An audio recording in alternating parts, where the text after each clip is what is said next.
time comes, don't postpone it. When others doubt. Hi everyone.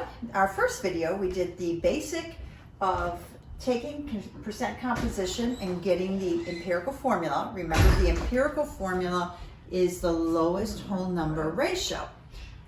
The example I showed came out picture perfect, but that doesn't always happen. Sometimes when you get to the part where you have the lowest whole number integer, you actually have some significant fractions. And the ones you want to look for are 0.25, 0.33, 0.5, 0.67, 0.75. When that shows up, and this is why I don't want you rounding off right off the bat, when these show up, what you have to do is an additional step.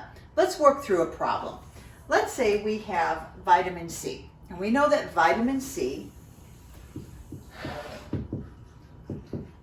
is 40.9% carbon, 4.5% hydrogen, and 54.6 oxygen. Now you start off the problem just like you would normally do it. Consider this a 100-gram sample. Instead of the percents, you now have G.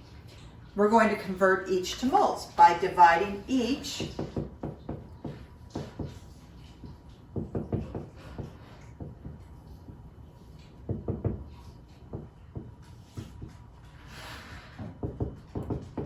by their respective atomic mass.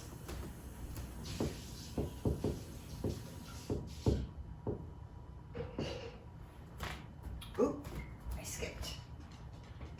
Got too fast.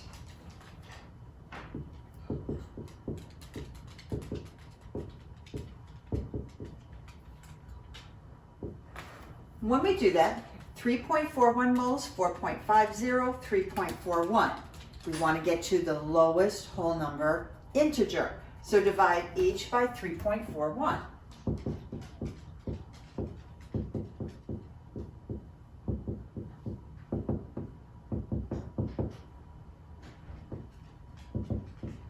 This is where it gets tricky. So we come out with 1.321. If this had been 1.1, 1.8, 1.9, round off. But you want to watch for anything beyond the decimal point that looks like one of these. If that happens, we're going to do an additional step. What we do with our fraction is that we make our fraction an improper fraction. So let's remember what decimals mean. 0.25, 1/4.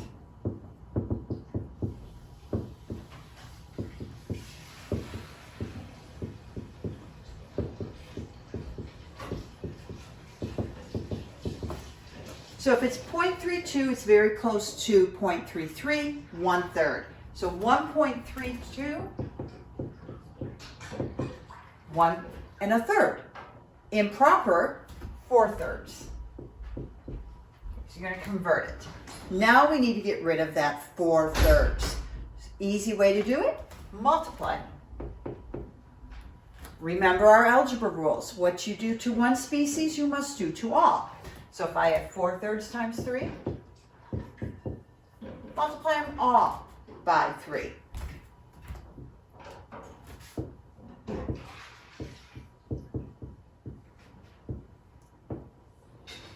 And ultimately, our formula is C3H4O3.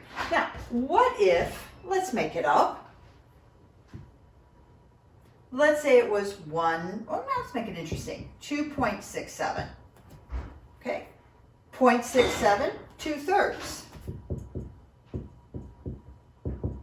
Again, improper, 8/3. Multiply by 3.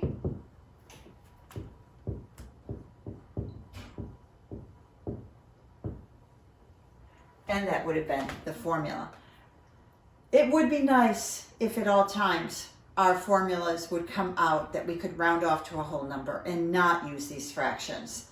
But I will tell you, most of the time, you are going to see this occur. And when that happens, you have to take in that additional step and you have to multiply through to get the correct empirical formula. Again, the empirical formula is the simplest whole number integer mole ratio. Thank you, and that is enough for today. Next week, we're going to take empirical formulas and then get to a molecular formula. Have a great weekend, everyone, and I will see you next week.